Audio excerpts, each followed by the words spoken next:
সুপ্রিয় দর্শক শ্রোতা, আমরা বর্তমানে আছি খাতুনগঞ্জের বক্সিরহাট বাজারে।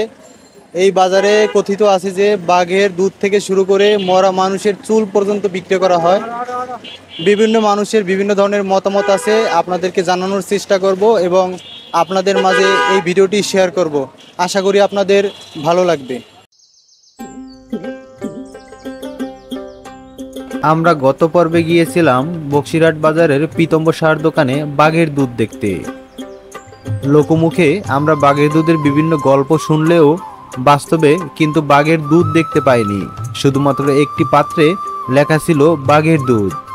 আমরা এর সত্যতা বিভিন্ন মানুষের কাছে জানার চেষ্টা করছি এবং তাদের মতামত আপনাদের কাছে শেয়ার করার চেষ্টা করব।